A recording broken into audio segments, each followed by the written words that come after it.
Comment cette approche systémique peut-elle imprégner les pratiques managériales? En premier lieu, qu'est-ce qu'un paradigme? Le philosophe et historien des sciences Thomas Kuhn est le père de cette notion qu'il définit comme une structure imaginaire qui s'impose au domaine de la pensée, du discours, de nos représentations mentales. Le paradigme renvoie donc à une certaine vision du monde qui sert de cadre de référence. C'est un modèle fédérateur à toutes les pensées. Un changement de paradigme représente donc un déplacement dans notre manière de voir le monde et dans notre système de croyance sur ce monde. Donc, le manager systémicien s'appuie sur 4 principes pour envisager toute action. Il adopte un regard cinématographique sur les événements. Il tient compte de l'imprévisibilité de toute chose. C'est une manière d'ouvrir le champ des possibles. Il se centre sur les processus, les évolutions plutôt que les dysfonctionnements. Il adopte également une vision globale, renonce à l'élaboration d'explications et aux tentatives de compréhension. Et puis, il considère les ressources du système et ses points d'appui stratégiques. Quelle différence entre l'approche systémique du management et la perspective rationaliste enseignée en formation de cadre le plus souvent? Notre manière de penser et par conséquent d'envisager le monde a été totalement conditionnée par la perspective rationaliste et l'idée erronée que la réalité est unique et objective. Le monde est stable et l'incertitude inexistante. Tel est le paradigme rationaliste toujours enseigné dans les écoles de formation en travail social fondé sur des présupposés découlant du taylorisme. Il s'agit de mettre en place, en fait, des étapes qui résultent d'une décomposition analytique et d'une logique linéaire. Il n'y a pas de place pour l'imprévu, les aléas, les jeux d'acteurs. Donc, on identifie une situation problème à partir d'éléments dysfonctionnels considérés isolément, on analyse les différentes solutions au problème, on sélectionne une solution au problème, on la met en place et on l'évalue. Le plus souvent, les solutions se trouvent dans le même domaine technique restreint. Par exemple, problème de communication, solution, formation sur la communication en équipe. Absence de projet personnalisé, solution, formaliser une grille de projet personnalisé. Donc, les maîtres mots d'une pensée rationaliste sont segmenter, réduire, décontextualiser, simplifier et résumer. Quel est l'intérêt d'adopter une approche systémique du management pour les cadres du secteur?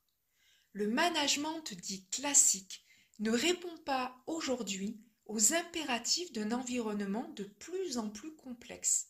Il s'agit de faire face aux imprévus, de démontrer sa capacité à innover, à accueillir la complexité, avec les nouvelles orientations de politique publique.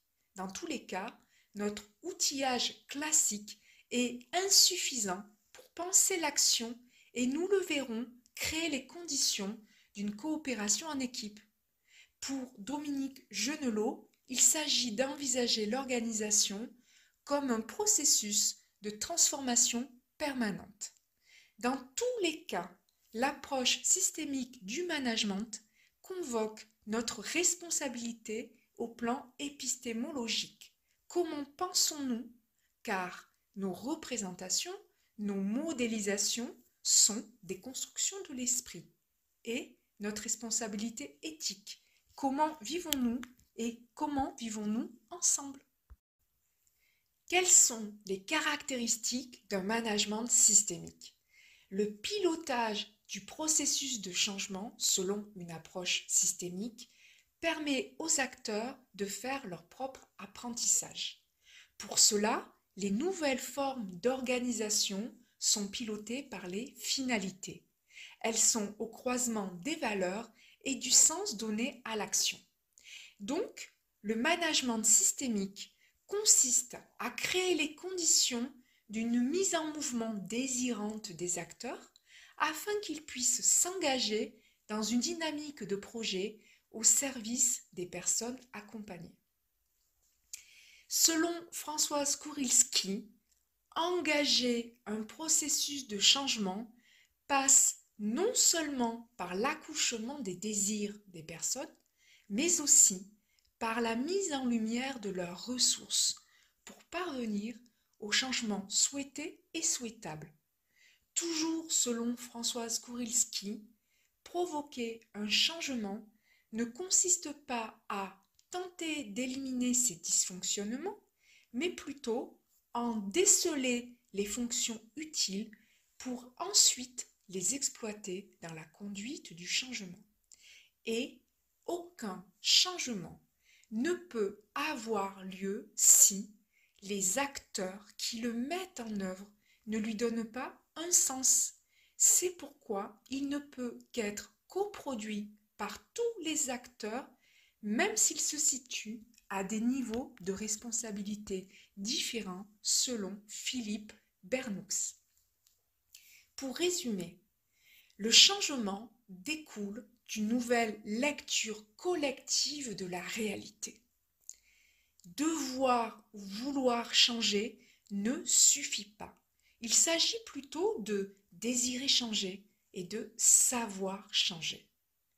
Troisièmement, le changement ne se décrète pas au risque de provoquer l'immobilisme des acteurs. Quatrièmement, tout ce qui dure et perdure a une fonction particulière dans un système. Si ça dure et perdure, c'est que le système en a besoin. Avant-dernier point, le changement est un processus. Il s'agit de mettre en place un accompagnement à un apprentissage au changement.